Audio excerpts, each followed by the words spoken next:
Types of reactions.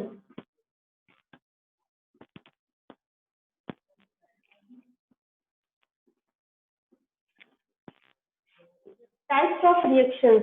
देखिए, इससे पहले मैंने आपको केमिकल रिएक्शंस क्या होती हैं और केमिकल रिएक्शंस में रिएक्टेंट्स क्या होते हैं, प्रोडक्ट्स क्या होते हैं, how to balance a chemical equation मैंने बताया था, बैलेंसिंग भी सिखा दी थी। ठीक है, ये सारी चीजें मैंने आपको बता दी थी। आज हम रिएक्शंस कितने प्रकार की होती है, मतलब कितने टाइप्स की होती है, आपको वो पढ़ना है। देखिए, पहले मैं नाम बता देती हूँ आपको, इस चैप्टर में क्या क्या रिएक्शन पढ़नी है।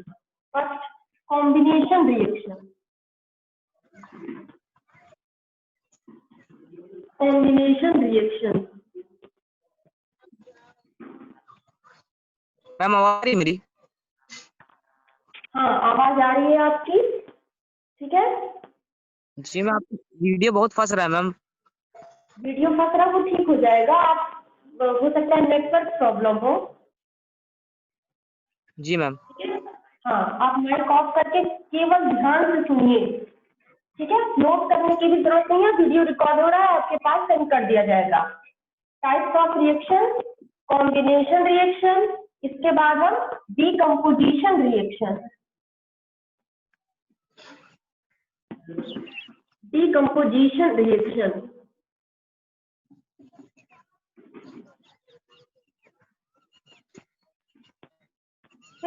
Displacement reaction. Displacement reaction,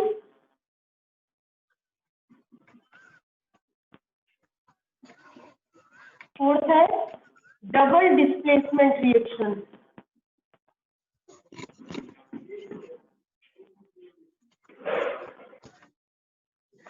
double displacement reaction,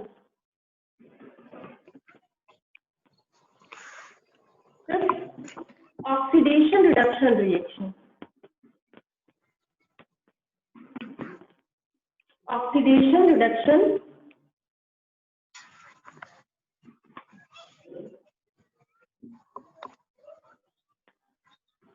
देखिए आप अपना माइक ऑफ करिए, तभी आपको मेरी आवाज सुनाई देगी।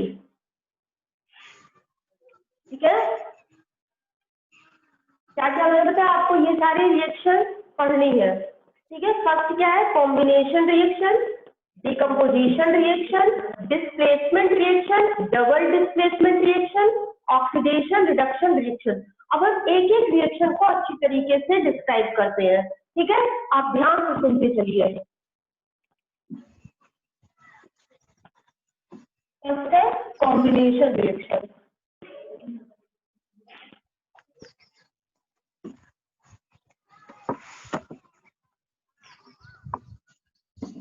देखिए, कॉम्बिनेशन रिएक्शन में क्या होता है, एक से ज्यादा रिएक्टेंट होते हैं। रिएक्टेंट मतलब जो इस साइड रिएक्शन में लिखे रहते हैं, तो एक से ज्यादा रिएक्टेंट होते हैं, वो आपस में कंबाइन करके कोई एक प्रोडक्ट देते हैं। आपको याद रखना पड़ेगा, इसमें हमें केवल एक ही प्रोडक्ट मिलता है, तो वो हो गई कॉम्बिनेशन रिएक्शन। मतलब कॉम्बिनेशन रिएक्शन में रिएक्टेंट एक से ज्यादा हो सकते हैं, लेकिन प्रोडक्ट हमेशा एक ही होगा।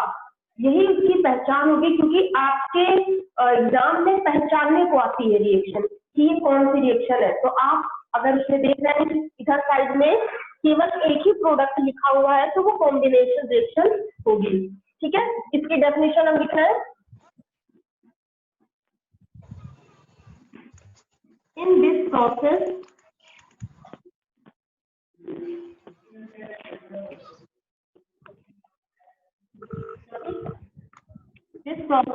in which, माइक ऑफ करिए, माइक ऑफ करिए। This process ji ma'am. In which, mic off करिए।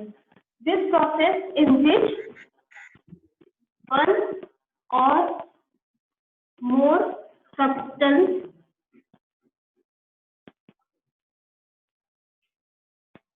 combine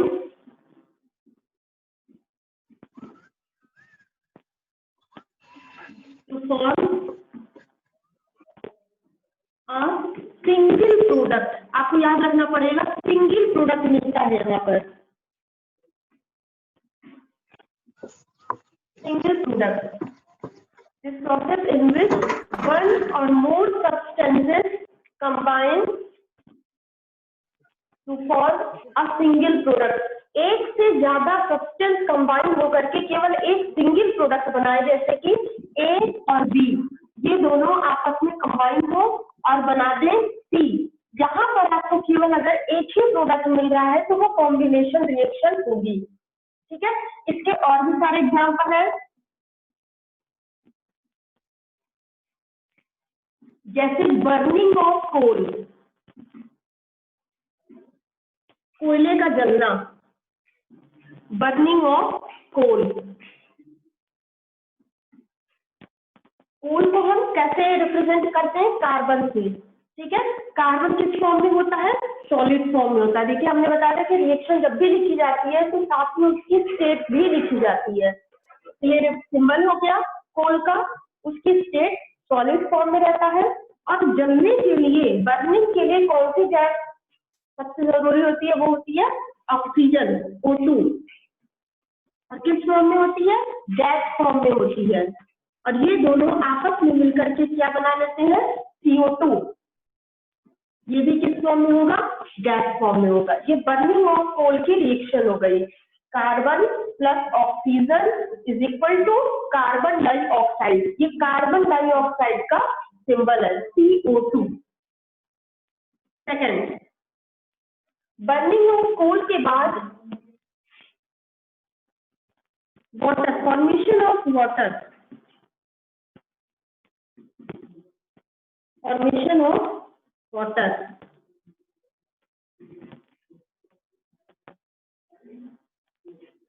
हाइड्रोजन गैस फॉर्म में होती है, H2 से रिप्रेजेंट करते हैं। ऑक्सीजन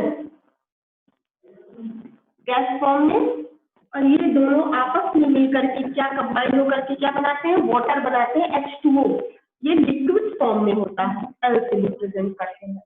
ठीक है, ये दोनों इसके बहुत ही सिंपल से एग्जांपल है कॉम्बिनेशन रिएक्शन के, burning of coal and formation of water. ठीक है, ये हो गई आपकी कॉम्बिनेशन रिएक्शन। कॉम्बिनेशन रिएक्शन में हमने क्या सीखा कि इसमें एक से ज्यादा रिएक्टेंट होते हैं, one or more substances combine, और क्या कंबाइन करके क्या बनाते हैं, एक सिंगल प्रोडक्ट बनाते हैं। तो इस तरह की रिएक्शन कॉम्बिनेशन रिएक्शन कहलाती है। इसका एग्जांपल होता है burning of coal and formation of water. Carbon plus oxygen is equal to carbon dioxide, hydrogen plus oxygen is equal to water. Second,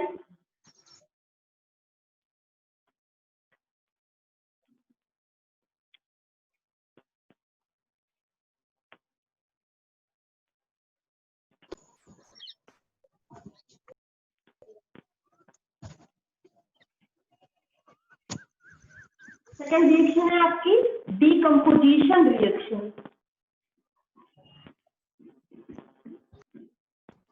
decomposition reaction, देखिए इसके नाम से कितना, जैसे वहां पर नाम से एकदम क्लियर था कि कंबाइन होगा इसमें, और कंबाइन होकर के एक ही प्रोडक्ट बनेगा। भाई आसानी से आप जान सकते हैं, इसको याद करने की भी ज्यादा जरूरत नहीं है। ठीक है, इसी तरीके से इसमें डीकम्पोजिशन मतलब डीकम्पोज का मतलब होता है टूटना, मतलब एक कंपाउंड स्प्लिट हो जाए एक से ज्यादा कंपाउंड में, एक से ज्यादा सब्सटेंसेस में, तो वो कहलाती है डीकम्पोजिशन रिएक्शन।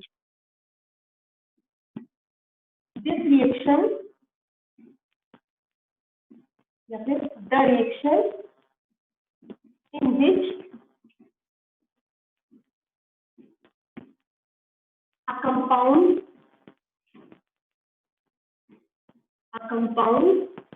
splits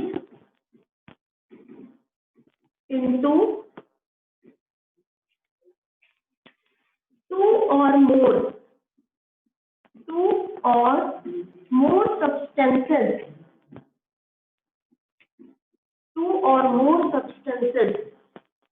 ठीक है, इज कॉल्ड डीकम्पोजिशन रिएक्शन। इसे हम डीकम्पोजिशन रिएक्शन कहते हैं। कैसी reaction? The reaction in which a compound splits into 2 और मोर सब्सटेंसेस, मतलब इसमें जो हमें प्रोडक्ट मिलेगा वो 2 या 2 से ज्यादा मिलेगा, और इधर रिएक्टेंट इसमें एक होगा। याद रखिए, कॉम्बिनेशन रिएक्शन में हमें प्रोडक्ट एक मिलता था, जबकि डिकम्पोजिशन रिएक्शन में हमें रिएक्टेंट एक ही रहेगा और प्रोडक्ट 2 या 2 से ज्यादा होगा। जैसे ए है, ए स्प्लिट हो गया बी प्लस सी में, तो इस टाइप की रिएक्शन आपको देखने को मिलेगी। इसका example calcium carbonate. Calcium carbonate, देखिए इसको बताने से पहले मैं आपको एक चीज और बता देती हूँ, तब मैं इसको बताती हूँ, क्लियर रहेगा। ये 3 तरह की और होती है, मतलब इसके 3 टाइप्स होते हैं डिकम्पोजिशन रिएक्शन के। डिकम्पोजिशन रिएक्शन में किन किन तरीके से इसे तोड़ा जा सकता है, मतलब ये तोड़ा कैसे जा सकता है? 3 टाइप्स होते हैं। एक होता है थर्मल डिकम्पोजिशन, अब मैं इसका एग्जांपल लिखती हूँ। Thermal decomposition,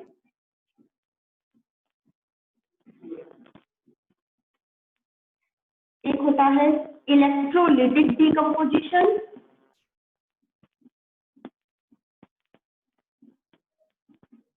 electrolytic decomposition,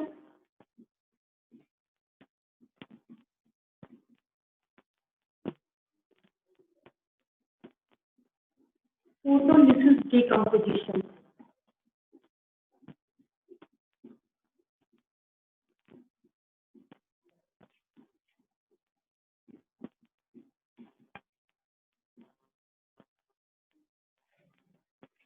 decomposition reaction 3 तरह की होती है, 3 टाइप्स होते हैं।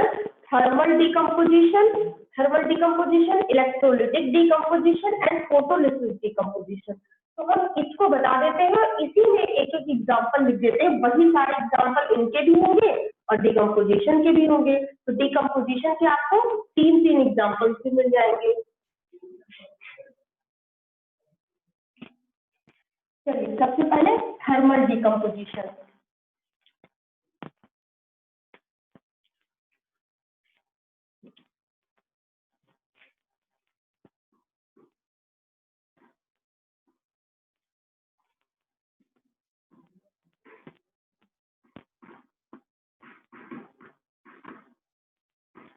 Thermal decomposition. When decomposition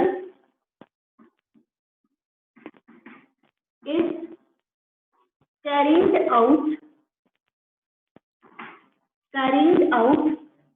by heating. Ma'am मेरी वॉइस आ रही है?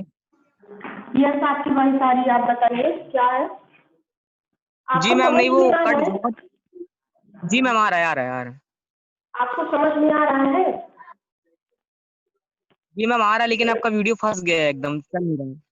कोई बात नहीं, वो धीरे, अभी आपके पास नेटवर्क की प्रॉब्लम होगी, ठीक है ना, इस वजह से ऐसा हो रहा होगा। वो अपने आप ठीक हो जाएगा। और वैसे भी जो चीजें मान लेते हैं छूट भी जा रही है, तो वो आपको रिकॉर्डिंग भेज दी जाएगी, आप उससे और क्लियरली समझ लीजिएगा। और जो भी डाउट हुआ करे वो आप ध्यान दिया करिए। फर्स्ट क्लास के जो भी डाउट हो, जो आपको ना समझ में आ रहा हो, आप उसको सेकंड क्लास में ही पूछ लिया करिए, ठीक है? हाँ, देखिए थर्मल का मतलब ही होता है हीट। तो जब डिकम्पोजिशन कराया जाए किससे? हीट के जरिए, मतलब हीट लगा करके तोड़ा जाए एक रिएक्टेंट को, क्योंकि इसमें रिएक्टेंट एक ही होगा, प्रोडक्ट कई होंगे लेकिन रिएक्टेंट इसमें एक ही होगा। जैसे एग्जांपल इसका कैल्शियम कार्बोनेट, इसको हम कैल्शियम कार्बोनेट यानी संगमरमर होता है, मार्बल होता है, चूना पत्थर होता है, यही ठीक है ना। तो कैल्शियम कार्बोनेट को हीट लगा करके तोड़ दिया जाए, मतलब हीट देने पर ये टूटता है, तो क्या होता है? CaO कैल्शियम ऑक्साइड बनता है और कार्बन डाइऑक्साइड बनता है। कैल्शियम ऑक्साइड सॉलिड फॉर्म में होता है, कार्बन डाइऑक्साइड गैस फॉर्म में होता है। अब ये चूना पत्थर है तो ये भी सॉलिड फॉर्म में, यानी मार्बल है तो सॉलिड फॉर्म में ही रहेगा। अब याद रखिए, मार्बल का फॉर्मूला भी मिल गया आपको यहाँ से, कैल्शियम कार्बोनेट होता है और अगर ये रिएक्शन, क्योंकि ये रिएक्शन बहुत ज्यादा पूछी जाती है, सबसे ज्यादा पेपर में डिकम्पोजिशन के लिए यही वाली रिएक्शन पूछते हैं कि ये पहचानने को आती है कि ये कौन सी इक्वेशन, मतलब किस टाइप की रिएक्शन है, ये डिकम्पोजिशन रिएक्शन है। अगर उसके अंदर भी पूछा कि डिकम्पोजिशन में कौन सा डिकम्पोजिशन है, थर्मल है कि इलेक्ट्रोलिटिक है, फोटोलिसिस है, तो आप बताएंगे कि थर्मल डिकम्पोजिशन है, क्योंकि ये कैसे टूटता है, ये हीट देने पे टूटता है। इस तरीके की रिएक्शन क्या होगी, इलेक्ट्रो और थर्मल डिकम्पोजिशन। अब आप पढ़ेंगे इलेक्ट्रोलिटिक डिकम्पोजिशन।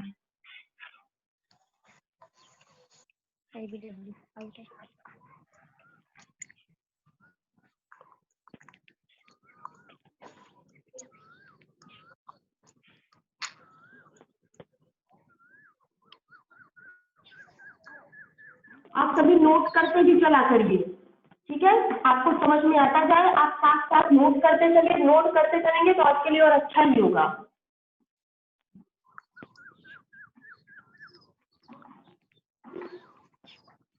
देखिए इलेक्ट्रोलिटिक डिकम्पोजिशन, इसके भी देखिए नाम से एकदम क्लियर है, मतलब इसमें क्या होगा, इलेक्ट्रिक करंट पास की जाएगी, इलेक्ट्रिक करंट पास करके रिएक्टेंट को तोड़ा जाएगा और उसका प्रोडक्ट बनाया जाएगा, ठीक है।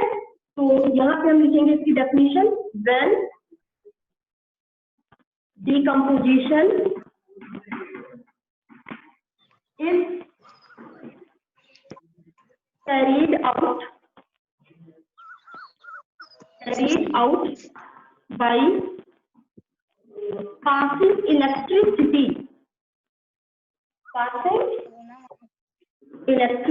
या electric current.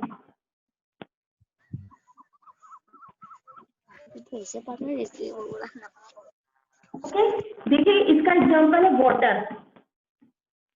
Water liquid form में होता है, जब हम वाटर में इलेक्ट्रिक करंट पास करते हैं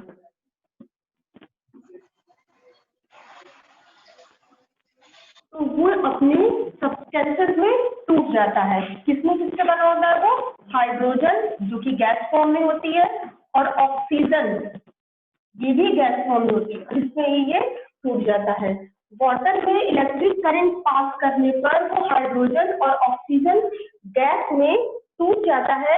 ये एग्जांपल है इलेक्ट्रोलिटिक डिकम्पोजिशन का, ठीक है। By passing electricity water is decomposed into hydrogen and oxygen gas, ठीक है। दो एग्जांपल आपको देखिए, थर्मल डिकम्पोजिशन और इलेक्ट्रोलिटिक डिकम्पोजिशन के डेफिनेशन और एग्जांपल मिल गया। और देखिए डिकम्पोजिशन के आपके दो एग्जांपल हो गए, ठीक है, चाहे ये आए चाहे ये भी आएगा तो भी तो आप एग्जाम में लिखेंगे डिकम्पोजिशन रिएक्शन ही है, नाम अगर नहीं पूछेगा तो, ठीक है। अब लास्ट बचा हुआ है फोटोलिसिस डिकम्पोजिशन।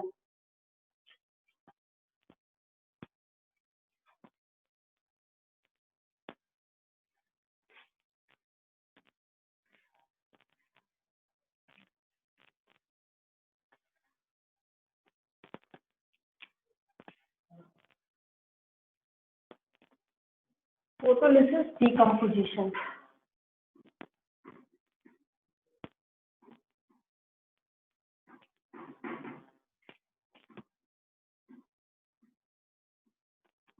फोटोलिसिस का ये जो नाम होता है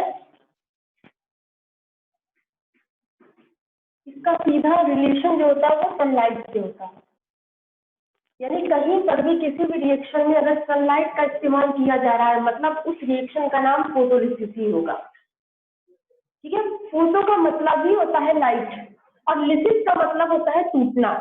किसी भी, चाहे वो बायो हो, चाहे वो फिजिक्स हो या फिर केमिस्ट्री हो, उसमें कहीं पर भी लिसिस वर्ड अगर आ गया तो लिटिक का मतलब होता है टूटना। मतलब क्या होता है? फोटो का मतलब लाइट होता है, फोटो का मतलब केमिस्ट्री में लाइट होता है, तो लाइट की प्रेजेंस में टूटना फोटोलिसिस होता है, ठीक है। तो यहाँ पर हम लिखेंगे व्हेन decomposition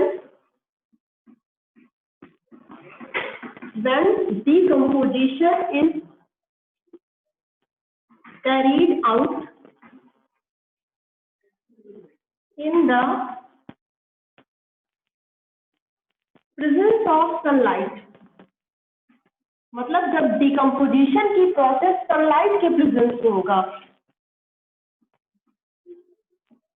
तो वो फोटोलिसिस डिकम्पोजिशन रिएक्शन कहलाएगी।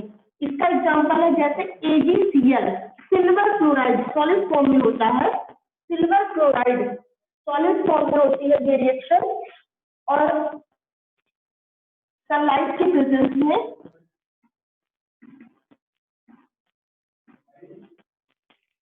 ये टूट जाती है। Ag मतलब सिल्वर, सिल्वर आप जानते हैं ना चांदी, और ये Cl2 गैस निकालती है ये रिएक्शन, ठीक है।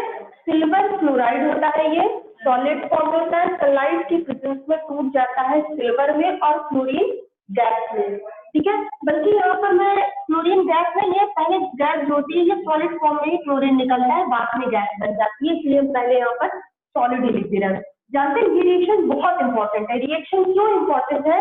क्योंकि आजकल इस रिएक्शन का एप्लीकेशन चल रहा है। एप्लीकेशन कहाँ पे होता है? जैसे आजकल इस रिएक्शन का यूज कहाँ पे हो रहा है? ये रिएक्शन होती है ब्लैक एंड व्हाइट फोटोग्राफी में यूज, ठीक है। ब्लैक एंड व्हाइट फोटोग्राफी आप लोग जानते होंगे, ब्लैक एंड व्हाइट फोटो खिंचाने जाते हैं सभी लोग, ठीक है। तो ब्लैक एंड व्हाइट फोटोग्राफी में आपका कौन किस तरीके से कैसे खींची जाती है, तो वहां पर सिल्वर क्लोराइड ही होता है और सनलाइट के प्रेजेंस में ही ब्लैक एंड व्हाइट फोटोग्राफी का यूज किया जाता है, ठीक है। यहाँ पर ये मैं मोस्ट इंपॉर्टेंट पॉइंट यहाँ पे लिख दे रही हूँ। This reaction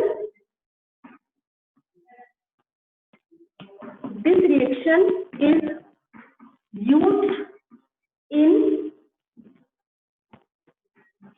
black and white photography,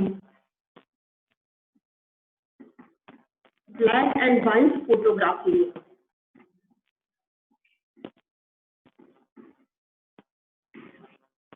ठीक है। ये बहुत इंपॉर्टेंट है, हो सकता है आपसे ये भी पूछ ले कि इस कौन सी ऐसी रिएक्शन है जिसका use black and white photography में किया जाता है। Silver chloride in the presence of sunlight splits into silver and chlorine, okay. ये आपका डिकम्पोजिशन रिएक्शन कंप्लीट हो गया। आपको डिकम्पोजिशन रिएक्शन के मैंने 3 एग्जांपल बता दिया, एक मार्बल वाला, दूसरा वाटर वाला, और ये तीसरा आपको सिल्वर क्लोराइड, ठीक है। अब आप कौन सी तीसरी रिएक्शन कौन सी है?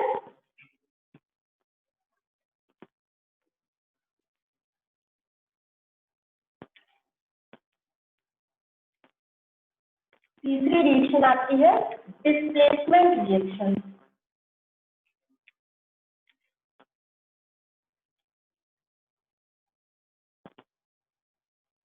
डिस्प्लेसमेंट रिएक्शन,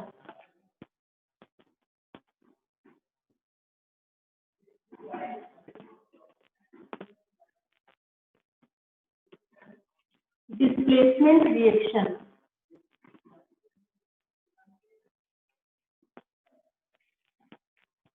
डिस्प्लेसमेंट रिएक्शन में क्या होता है कि कोई एक बहुत ही हाईली एक्टिव मटेरियल कोई भी लेस एक्टिव मटेरियल को अपने कंपाउंड में से निकाल देता है, उसे ही बोलते हैं डिस्प्लेस कर देता है, तो उसे ही हम बोलते हैं डिस्प्लेसमेंट रिएक्शन। दिस रिएक्शन या the reaction in which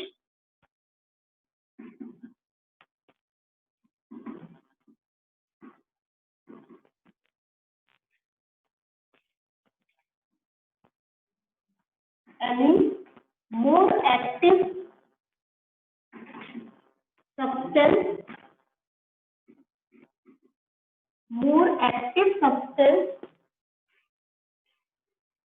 displaces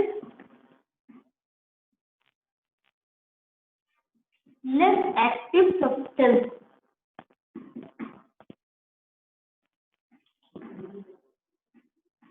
active substance from its solution, उसके solution में से, from its solution मतलब क्या है? डिस्प्लेसमेंट का मतलब वो डिस्प्लेस करना। इस रिएक्शन में कोई एक एलिमेंट या कोई एक सब्सटेंस किसी दूसरे सब्सटेंस को डिस्प्लेस करेगा, वो सब्सटेंस कैसा होगा, जो सब्सटेंस डिस्प्लेस करेगा वो मोर एक्टिव सब्सटेंस होगा, और जो सब्सटेंस डिस्प्लेस होगा वो लेस एक्टिव सब्सटेंस होगा। उसी के सॉल्यूशन में से उस लेस एक्टिव सब्सटेंस को निकाल के बाहर कर देना, ये कहलाता है डिस्प्लेसमेंट रिएक्शन। जो निकालेगा वो मोर एक्टिव सब्सटेंस होगा, और जो निकल जाएगा अपने सॉल्यूशन में से वो होगा लेस एक्टिव सब्सटेंस। ठीक है, ठीक है, इसका एग्जाम्पल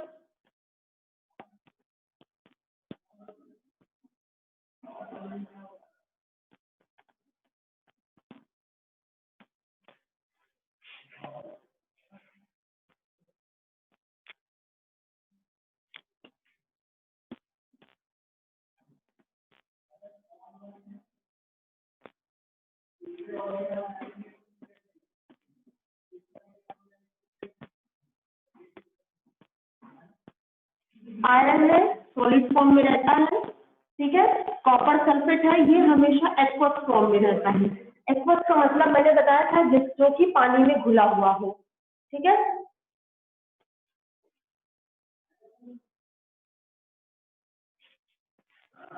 जो कि पानी में घुला हुआ हो।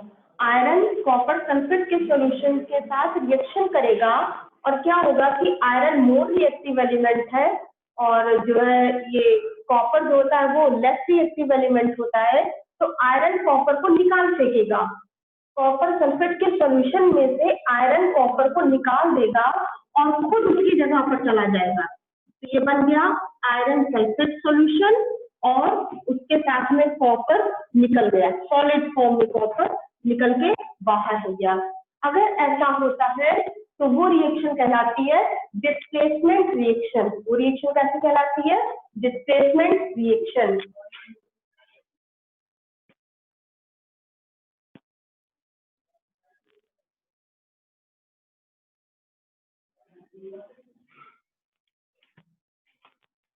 डिस्प्लेसमेंट रिएक्शन में हमने क्या सीखा कि ये मोर रिएक्टिव एलिमेंट था, ये लेस रिएक्टिव एलिमेंट था, उसका सॉल्यूशन था। More reactive element less reactive element के सॉल्यूशन में से उस लेस रिएक्टिव एलिमेंट को निकाल देगा और खुद चला जाएगा उसकी जगह पर, ठीक है, और बना देगा आयरन सल्फेट। इसे हम फेरस या फेरिक सल्फेट